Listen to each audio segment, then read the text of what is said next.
Welcome back to Built with AI. Today we're talking to Li, who has shipped Sondar.ai. Sondar is a user testing platform where you can upload a prototype, either an AI prototype or a regular Figma one, and get feedback on your prototypes directly from customers using AI tools. Streamline that process and uncover insights in minutes rather than, hours or days. We'll get a behind-the-scenes look at how Li ships this product using AI tools himself, like Cursor. It's just a really kind of scalable way to reuse those prompts again and again for every feature that I build. I'm Colin, a health tech PM and chronic side hustler turned solopreneur. I've built SaaS apps that have made $0, $100, and hundreds of thousands of dollars. I'm excited to bring you stories of people in product design and engineering who've done the same. Sometimes the AI is quite finicky. Being explicit definitely helps. Excited to dive in, so when you're ready, I'll see you in there.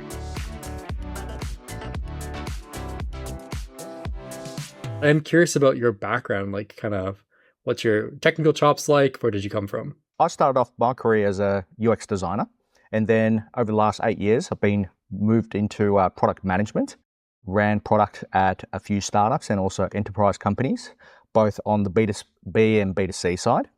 And my technical chops really kind of came down to, over the last few years, kind of taught myself how to code, started off more on the no-code type of platforms like Bubble, built a few kind of applications that I wanted to build myself. They weren't any commercial applications or anything like that. Yeah. And then very quickly kind of hit a limit in terms of what a no-code platform can do. And transition more into, the technical side. So I've been coding for about the last 2.5 years. Over the last kind of 18 months, I've been shipping features into our production environment. So that's been really fun to, come on that journey. Right. Awesome. And just to clarify, so this is for like your own product, right? You're running your own product. That's the one that you're shipping features into, or is this correct. Correct. Got it. Okay. And one other quick question before we get into like what you're working on. Did you do like the classic like learn to code boot camps, or how did you actually become more technical? What was the plan there?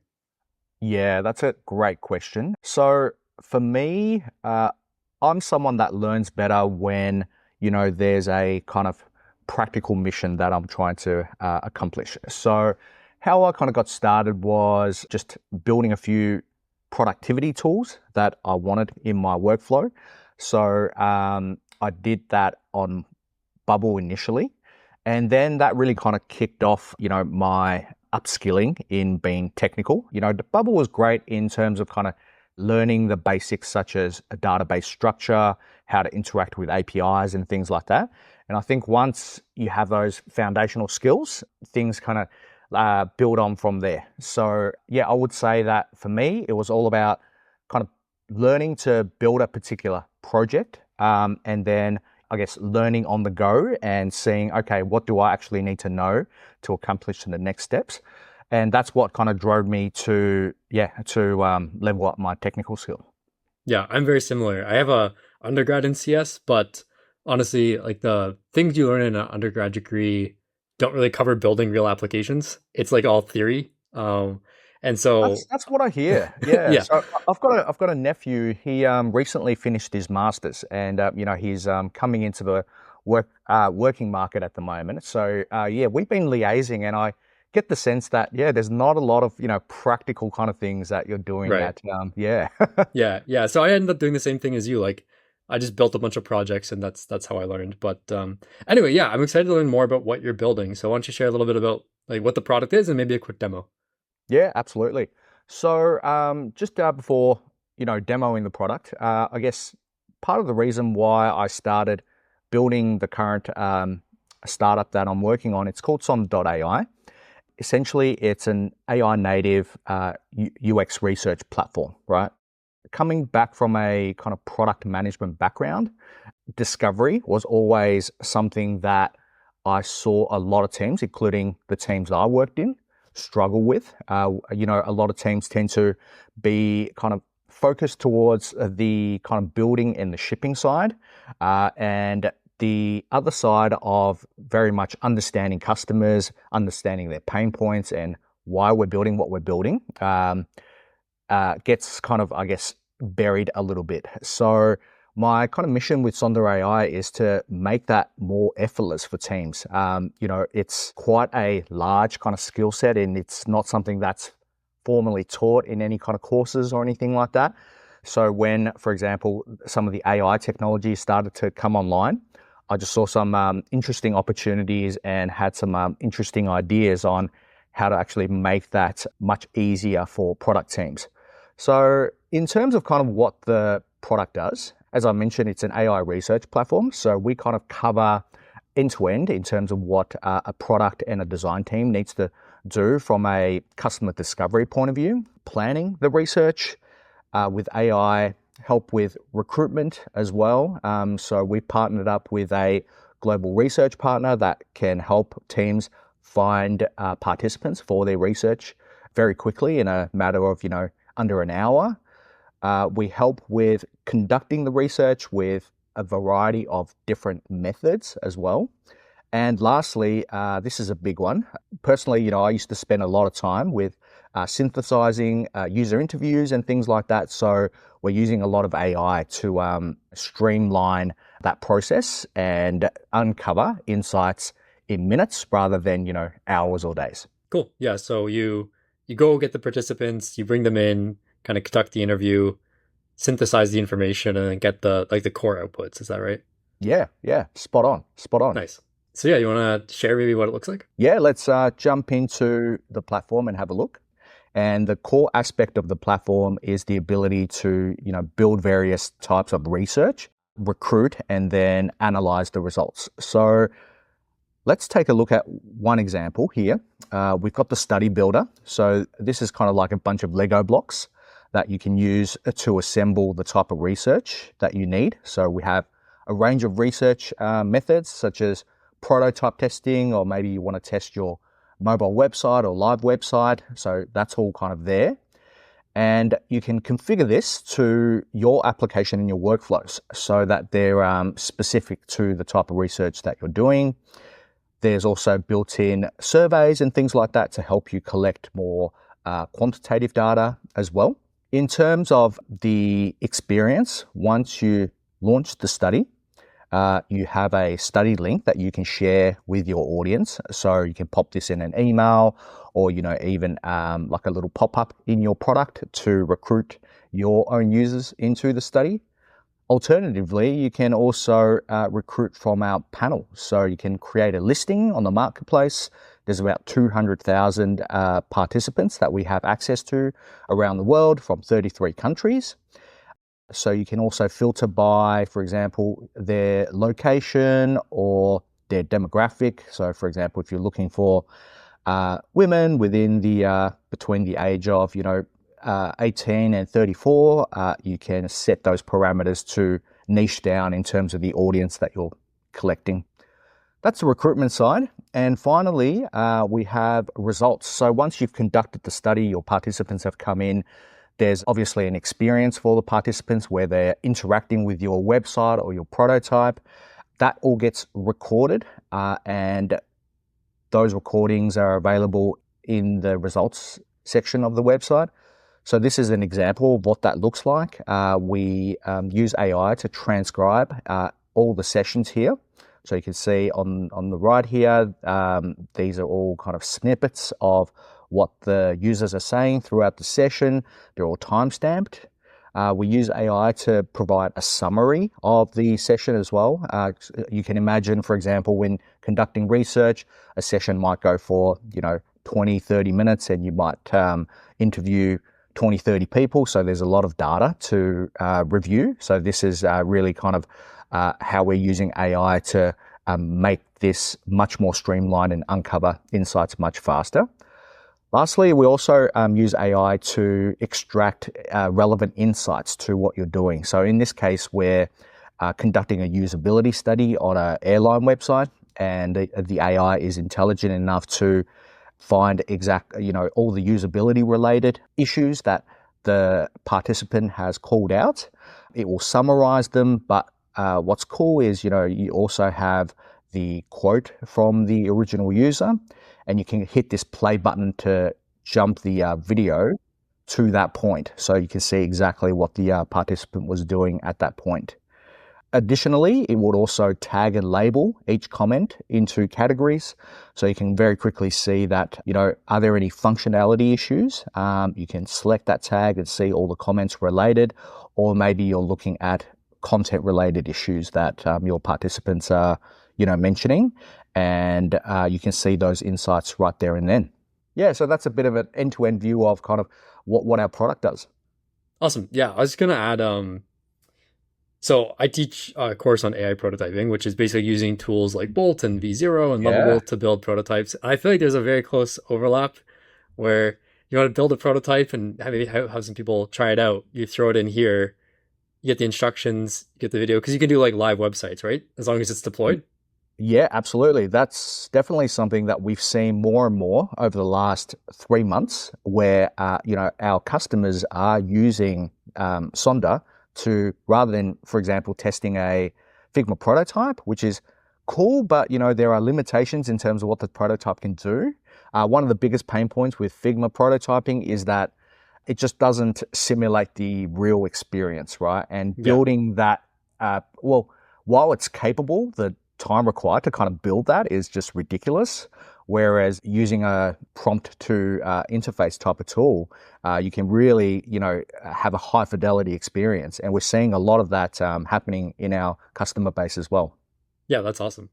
So you've shipped this AI tool, but you've also used AI to ship the tool, right? You're using AI coding tools and all that stuff. So what does that look like? What do you do in order to ship a feature? Yeah, so in terms of shipping a feature, given my background is in product, where I like to start is by kind of drafting a pretty thorough PRD. And that really kind of helps me structure the clarity of what we're building, starting from kind of why. So as we mentioned, any kind of insights on your customer base, what kind of problem you're solving for them, what kind of pain points are they resonating with, bring that in and create that PRD from scratch. And where it kind of delivers a lot of value is, you'll clarify your business goals, your user goals, and then it gets into the experience. So I think a lot of your audience would be familiar with user stories. That is within the PRD itself. We have a bunch of functional requirements. And then it gets into the user experience. So it really kind of tells that narrative of, okay, what is the user doing step by step? And I'll go through kind of how I use a lot of this data or context later on in the workflow. But essentially, this is where I'd like to start. And you can see this is quite a lengthy document with, lots of different kind of sections. I'm not, writing all of this from scratch. In fact, I'm using a tool called Chat PRD. It's developed by Clairvaux from Launch.ai. And it's an AI, assistant that helps you generate this document. So you can see here, this is, all the chat that I had back and forth with the AI. It essentially kind of interviews me and coaches me around, okay, what it needs to know. And then it helps with generating a really kind of detailed and high quality PRD that really kind of sets the foundation. Where I go from here is, once the kind of, the solution and the requirements are fairly clearly laid out in a document like this, the next part is jumping over to a kind of visual tool where we can try to transform some of this language into something that we can see. I've tried a few different tools like Bolt and V0 for prototyping. Given my background in UX, I've kind of landed on this tool, which is called UX Pilot. And essentially what it does, it's a prompt to UI type of tool where you can type the prompt here and it will come up with a interface on the right. So let me show you kind of how that works to a degree. Sure. So here, what I did was took a screen grab of this app here and I dragged it in and said, hey, can you replicate this screenshot attached? And essentially this is kind of what it came up with, right? The next thing I would do is in the PRD, there are, for example, user stories, functional requirements, and also the user experience. So for example, the feature that I'm building here is that when we release studies on our platform, our customers have requested a feature where they want the ability to limit the number of responses every participant can provide. So in some studies, they really want to restrict that to one response per participant for data quality. And this is the feature that we're adding. So essentially, in the user experience, this kind of describes how the researcher would actually enable that when they're building out the study. And so I would, copy these parts in terms of what the AI has described the experience to be. Jump over to something like a UX pilot. Start off with where we believe that feature should sit in the rough, area of the product, and then paste this in and say, create this particular component for me. So yeah, you can see here I'm saying, hey, can you add a switch or a toggle to limit the number of responses per study? And here's a bit of context from the PRD of what that experience would be like. And we can go ahead and generate that. That will probably take about 30 seconds or so. And that will come up with a kind of mock interface. And where I'd like to go from that is, I would obviously review it, kind of use my experience as a UX designer to see, hey, is this going in the right direction or not? I kind of see AI not as something that does the entire workflow, but more as a kind of team member or a companion, right, who I can kind of bounce ideas off. So it's very much a iterative kind of editing type of process. Yeah, so you can see here, this is the original UI, and it has, two components here under the study details card, and the AI is kind of added, for example, something like this into this study detailed card. I think, it's going in the right direction. However, this wouldn't be a type of UX that I would be pleased with in terms of shipping into production. But from here, we can essentially create different versions of the interface and just steer it to the kind of ideal outcome that we're looking for. Yeah, that makes sense. Yeah. Do you find that the quality of the prompt here changes the quality of the result, in that providing more context or like more information from the PRD does better or worse, or does it not really matter? Absolutely. So the amount of context that's included in the prompt drastically affects the type of quality and the outcome that you get. From a UX point of view, in my experience, what kind of really shapes the quality is, number one, giving a very kind of clear context around what the feature does, what that user experience is. And that's why the PRD step is crucially important, because a lot of that detail is in that document. By having those foundations, it really kind of streamlines a lot of the design process that follows. The second part is, I didn't include this in this example, but if you have some principles around, how you approach UX design, that's also really helpful for the AI as well, right? So by combining what you're actually trying to build with, for example, the principles of like your design system together, results in a much better quality output. Got it. Okay. So you're kind of sharing the context as well as just generally like your practices. Yeah. What you think is good. Absolutely. Yeah. Nice. All right. So what's next? All right. So this is kind of how we go from a PRD to getting some UI and visuals on screen. Once we're happy with that, I then jump over to Cursor. Our product is built on Supabase as the database layer, and we use Vue 3 as the front-end framework, along with, a few kind of other technologies. So what I like to do is I like to bring the PRD into Cursor so that, any kind of agent work or AI work that we're doing in Cursor also has really easy access to that context as well. So Chat PRD has this really neat feature where you can, just share export this into Markdown, which is a format that works really well for AIs. And essentially, I actually got this workflow from one of Claire's podcasts where we create a copy of that PRD in Cursor, And there are these kind of two instructions. So from here, what I like to do is rather than jumping straight into vibe coding, one of the things I love doing is setting out a bunch of engineering tasks so that, the AI and I can get on the same page in terms of, okay, what is the work that we need to do moving forward? And I'll show you how that works in a little bit. So I have the PRD here, and I have this generate task file as well. So this is essentially a file that just contains all the relevant prompts and instructions to the AI on what is the format that I would like the engineering task to be generated. You can see here as an example where it has, a parent task of what it's doing and breaking it down into subtasks. But essentially, this is the kind of prompt that the AI uses to turn a PRD into a set of engineering tasks. So let's give that a go. Sure. Yeah. Cool. Sounds good.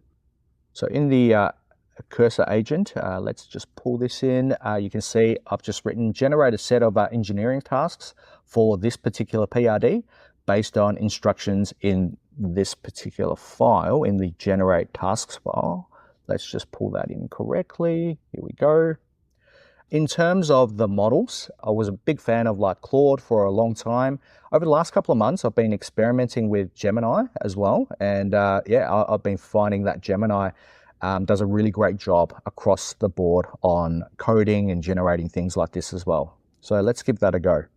I actually just spoke to one of the PMs who's working on the Gemini team, literally earlier today. Oh, cool. Yeah. And she gave me a little bit of feedback, let's say, because I don't talk about Gemini a lot. And she said, it's just as good as the other one. So I'm glad that you brought that up. Yeah, it felt like over the last year, Gemini wasn't really around a lot. And then just 6 months ago when 2.5 came out, I've tried it, and it almost very much, caught up with a lot of the other kind of frontier models. Right.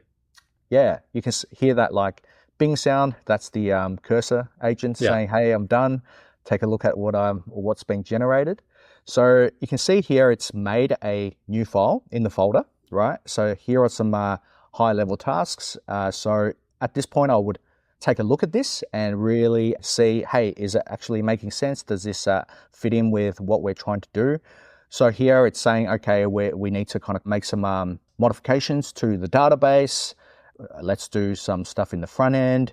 And finally, let's put in some end-to-end testing. So at a really high level, this makes sense. But, this is really, really high level, and there's no real kind of detail in there. In the instruction file, it also knows that it needs to generate subtasks for every one of these kind of major steps.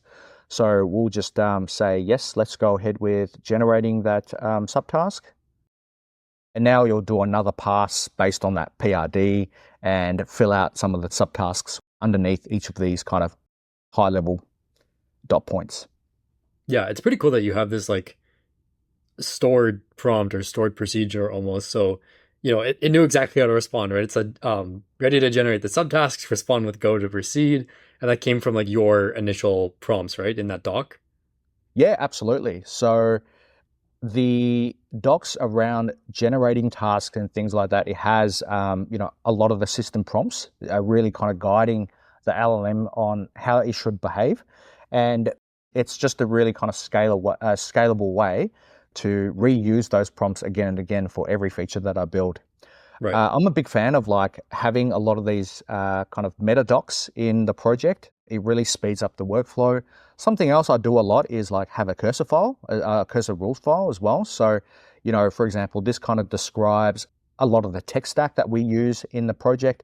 A lot of the models now are pretty good around, identifying, especially if you have an existing project setup, what kind of, what type of tech stack you're using. But I always find it that the more explicit you can be, the better quality the results are. So, generating, a file like this in Cursor Rules is also really helpful as well. Cool. All right. So you can see, again, it's finished that task. So now you can see this file is a lot more detailed. We've got our tasks here, and underneath it has, steps on subtasks. So you can see here, It's suggesting that we make a edit in the database by adding a column into this studies table. It's identified different components where the UI needs to be changed, and it's got various steps in terms of what it needs to do. It also identified that, from a participant point of view, we also need to make some changes in the UI.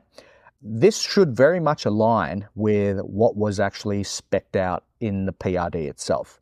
So this is kind of where I would look at this in detail, and this is quite important in terms of, I know there's a lot to kind of go through there, but it really pays to pay specific attention on what it's saying here and making sure that this is listing out exactly what you would like it to do. Because once we get into the build process, this is really the kind of the blueprint it's using to turn these prompts into actual code. Yeah, I always like to say, because I follow a similar process. I don't think quite as detailed as what you have here, but creating the spec and going through this process, and it feels like it takes a long time to review, but it takes way more time to fix it later, right? Absolutely. It takes probably triple, maybe 5 times to try to fix it down the road. So yeah, worth spending the time up front. Yeah. The reason I find that spending this time up front also has, a lot of advantages is that without these kind of detailed steps, what I found was, when you're asking the agent to build something, it would go off in a certain direction, do something, and maybe the output isn't what you're expecting. And, Cursor has this great feature where you can restore to a previous checkpoint. So I use that a lot. But then you try it again, and sometimes the agent will go off in a completely different direction that you weren't expecting. Right. So by having, these kind of clear steps, it really kind of helps with that consistency and really kind of creates that alignment between you and the AI. Yeah, that makes a ton of sense. So yeah, from here, this looks pretty good. So I would accept this. And then we're kind of ready to start coding, right? So let's kind of jump into that. I'll start a new conversation now that we're ready to code. We'll bring in the PRD as well, so that's always important. And we will also bring in this new file that we generated, the tasks file. So let's bring that in. We've got the tasks. Let's also bring in the PRD itself. And now we can say, okay, let's go ahead with the first task from the tasks document that we just created. I have another document called action tasks, which essentially contains the system prompts that instructs the LLM on how do you actually go about working through this list of tasks. So rather than one-shotting the entire list, which is exactly what we don't want, right? Yeah. This is just a lot of tasks for the LLM to do in one shot.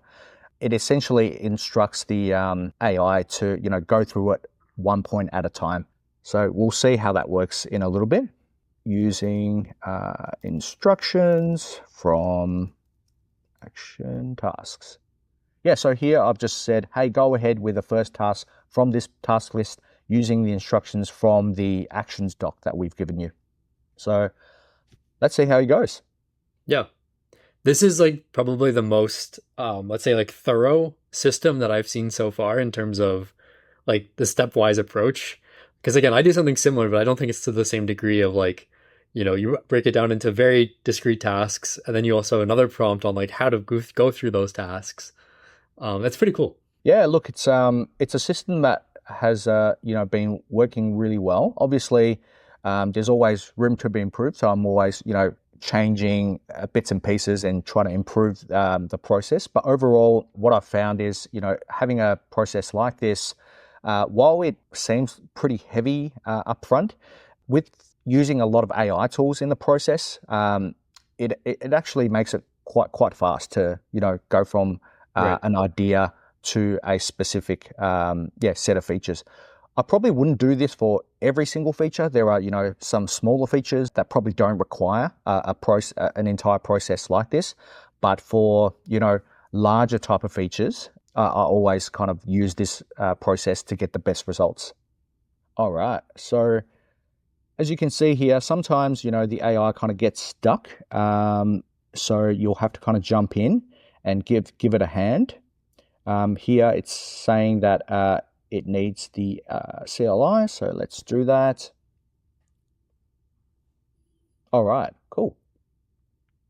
This step is done. Okay, it's still going for a little bit, but I can see that, it's written a migrations file here, which, is adding it's adding a column onto this table. So this is pretty good.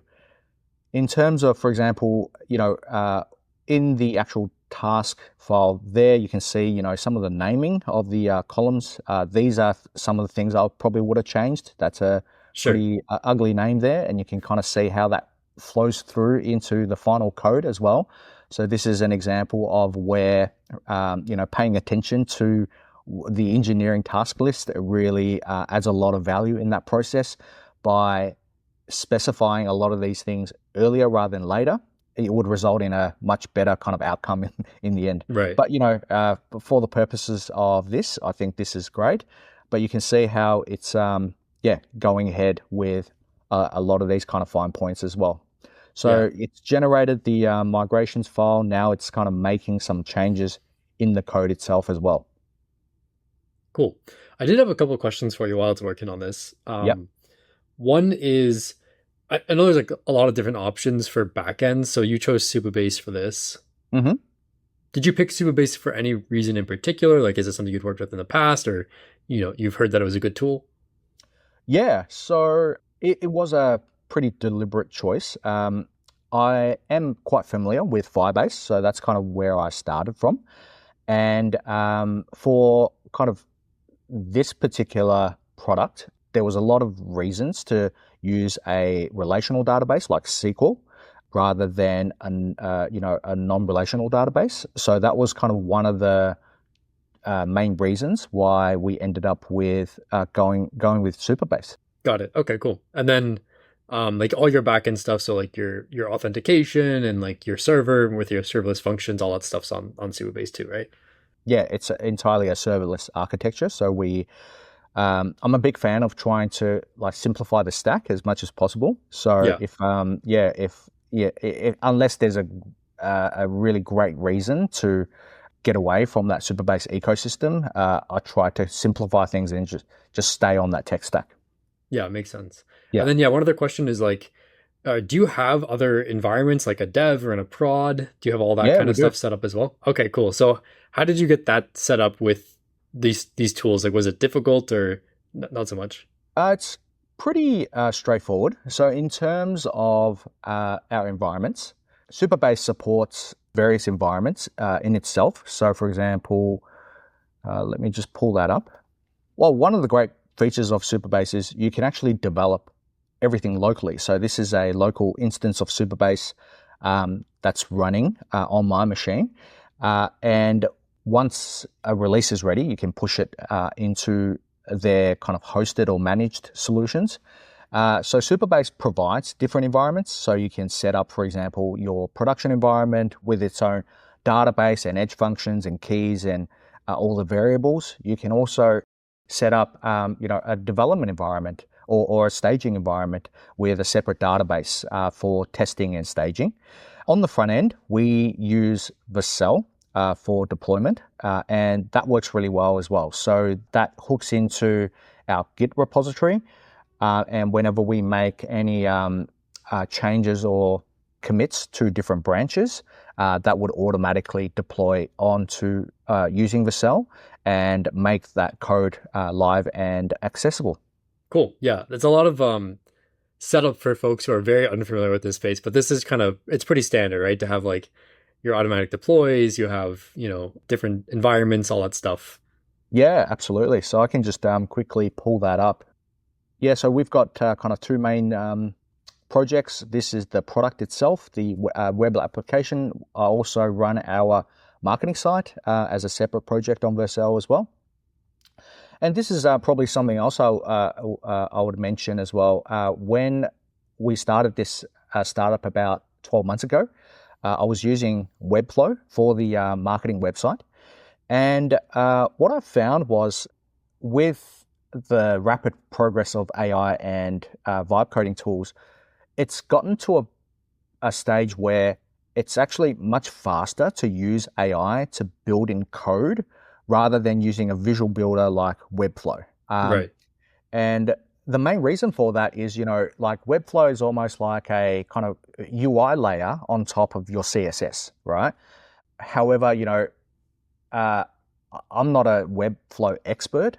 So if I want to do something, I need to kind of understand, okay, well, how do I actually do that in Webflow? And there's quite a few steps involved.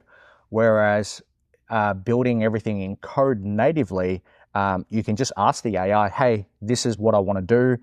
And it can actually generate a lot of that function for you. So yeah, just going directly into code, I found is actually more efficient nowadays than building using a visual builder. Yeah, it's almost like if you were using Webflow, it would be better if, your cursor could just talk to Webflow, right? Like you don't need to learn how to use another tool or all that kind of That's stuff. it. It's just, yeah. Yeah, exactly. If Webflow had, I'm sure that they'd be probably working on something like this, but if they had an agent on the side where you can just talk to it in, natural language over clicking buttons and moving the interface, that would be pretty mad as well. Yeah, for sure. Yeah. So you can see here on our Vercel, we control all our deployments here. So, for example, we have different branches for different environments, and that's all kind of managed automatically by Vercel. This is actually a fantastic tool. It just makes deployment so much easier. Yeah, cool. All right. It looks like Cursor's done something. It's saying, I've completed all the tasks I'm able to. I've implemented the backend.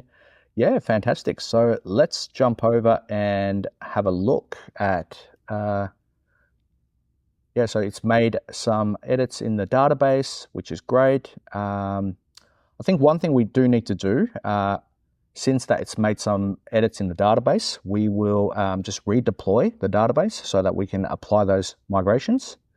So I'll just accept all these files.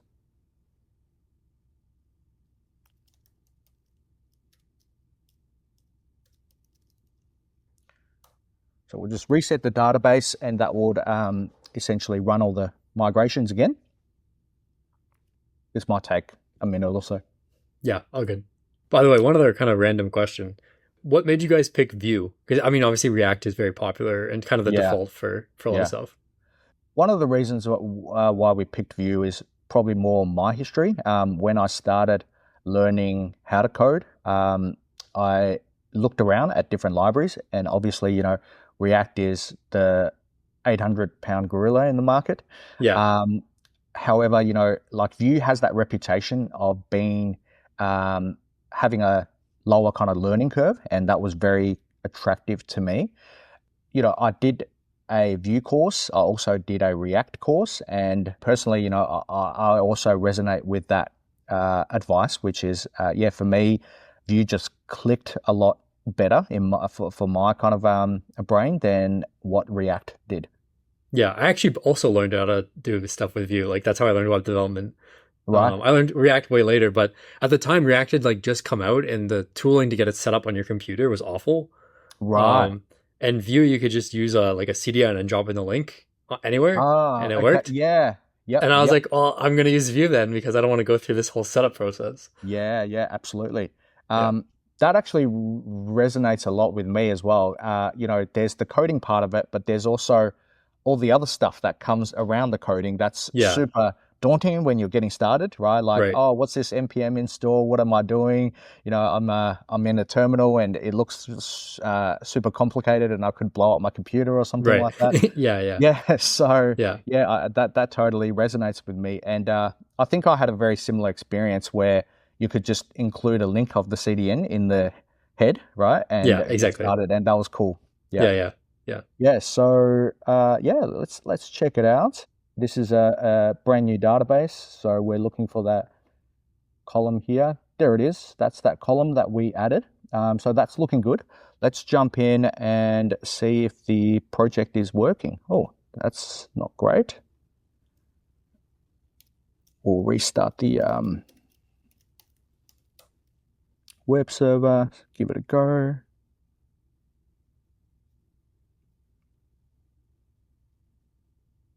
Yeah, it looks like there are some errors here. Mm-hmm. It's funny. Almost everyone on these gets an error. It's Yeah. it's very common. Yeah. Yeah. I think one of the things we didn't do well was, for some reason, the AI wasn't following the action tasks step. So maybe what I'll do is I'll restore back to this checkpoint and we'll try it again. Let's have a look at this prompt. So let's go ahead from tasks. Okay. Work on one task at a time. Ask me to review first before moving on to another task. Great. Yeah, so sometimes the AI is quite finicky. Being explicit definitely helps. Yeah. I find even like, so I similarly have some system prompts, like what you have here. Yep. And for the most important things, I often still repeat them in the actual request because I find that like, I just really don't want to gamble. You know what I mean? Like I just wanted to do the thing I wanted to do. Yeah. So I very similar to what you did here. I would like repeat the most important parts. All right. Let's see if it behaves better this time. Yeah. Okay, let's run this.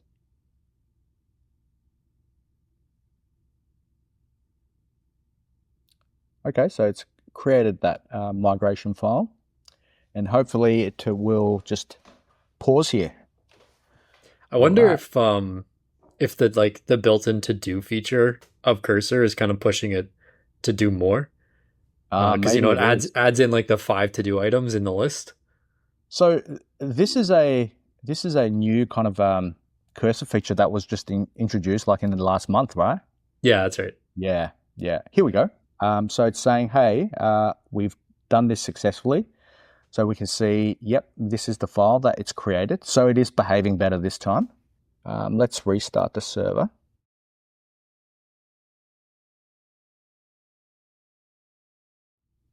Yeah, fantastic. So the project should be working. Great, it's working. I'll just sign up for a new account. Do you have like Figma mocks for all this stuff as well, or have you designed everything in that workflow that you showed? I don't use Figma as much as I would like, and the main reason is, we tend to kind of try to use like off-the-shelf design systems. So the design system for Sondar is Chat.cn, the Vue version of it. We've made some kind of customizations on the color scheme to, better represent our brand. But essentially, so we use a lot of the components that are available in that library. So a lot of the kind of UX is really around layout and flow rather than exactly what every component will look like. And I just find that really speeds up the process. And given kind of, I have a UX background, I'm pretty comfortable with working on like low fidelity wireframes and then going straight to code. And I find that the AIs also work pretty well just with a wireframe and giving it the instruction of saying, hey, based on this wireframe and also use components from Chat.cn, build this interface. Yeah, I was just asking because like the website looks great. So I was just curious, like for folks listening, it's kind of cool to hear that you're not using Figma as much as maybe people had to in the past, right? Yeah, absolutely. Yeah. All right, looks like it's it's working pretty well. So we can see that it's added this column into the database. It's now ready for the next task. So let's say, okay, looks good. I'm pretty nice to the AI all the time. Yeah. I like to throw in a few comments here and there. Go ahead with task number 2. Make sure to stop once you've finished the task so I can review. Yeah, that was just a really good example of, for example, like trying to one-shot a fairly sizable feature, a lot of the time it will fail. And I find that it's much easier to, just write the code well initially rather than trying to have to go back and debug. Obviously, you can't avoid that all the time. Part of debugging is just necessarily encoding, but if you can, if the AI can generate the right code initially, it makes your life a lot easier as well. Yeah. So also, I guess one question I have is, how often do you like change your mind partway through implementation, or do you really stick to the spec that you build? So it happens quite a lot. Sometimes when, I guess, it's that saying, it's a great plan until you get punched in the mouth, right? Yeah. So, a lot of the time you'll get, a quarter of a way through, you try a few things, and once the code is there, you can kind of see, actually, this is not the right way to do it. And this is, again, why, having the engineering tasks is such a great workflow, because you can simply go back to a restore point, edit the tasks that are not correct, right? Update them to whatever you think is going to work better, and then continue from there. Cool. Yeah. That's one thing that like just using the built-in to-dos kind of is lacking, right? Because you don't have the full scope of like all of your detailed engineering tasks. If we just relied on like Cursor's to-do items, it'd be a little bit harder to trace kind of where it went wrong. Absolutely. Look, I think what Cursor is doing is definitely going in the right direction. It's great to kind of see them building this type of workflow natively into their product. So that's really exciting. All right, we're done here. So let's jump over and have a look at the application itself. It's run into another import base. Okay, so it's just a element is missing an end tag. Build view. Let's just copy this and get it to debug.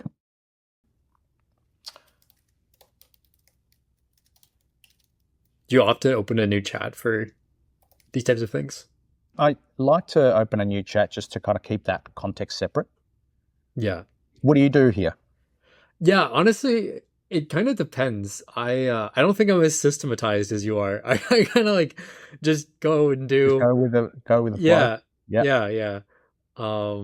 I do a lot of like planning and then implementing, but I don't really separate the context. Yeah. If that makes sense. I'll just keep going in the same chat for a long time. Yeah. Not by any like, I'm not trying to say it's a good approach. It's just what I happen to do. Really hoping that we can get something working for you. Yeah. This error here is just like a small syntax error. Yeah, it's a syntax error, exactly. Do you find that like you were able to interpret the errors? So like when you get the pop-up, it's like, hey, something's wrong. Do you know if like, oh, this is going to be a really big deal, or like, oh, this is just a small syntax error, it'll be quick to fix? Yeah, absolutely. So some are pretty self-explanatory. So in this case, right, there's a missing tag, right? But in other cases, it might be something that I've never seen before. So that's kind of where either jumping back into the agent or, asking the AI is really, really helpful as well. Yeah, I think it's useful to build up some of this knowledge, right? Because like if you don't know what any of the errors are for, it can be difficult for you to have your own opinions on like what's the correct solution, or how much time should be spent on it. And the AIs can definitely just make stuff up. Do you know what I mean? Like they'll make up crazy solutions. Absolutely.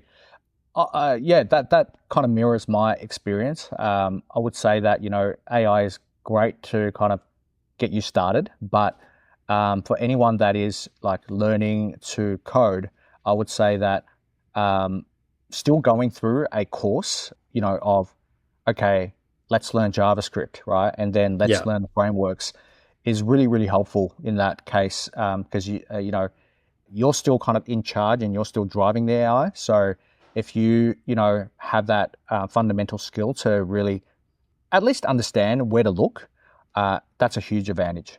Yeah, for sure.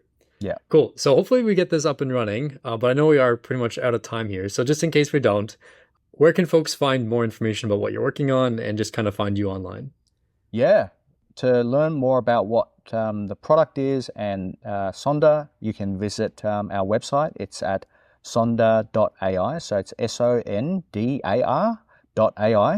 I'm also pretty active on LinkedIn. So if you're interested in product discovery, user research, any of those kind of topics, I also post sometimes about coding and things like that as well. So you can also find me on LinkedIn.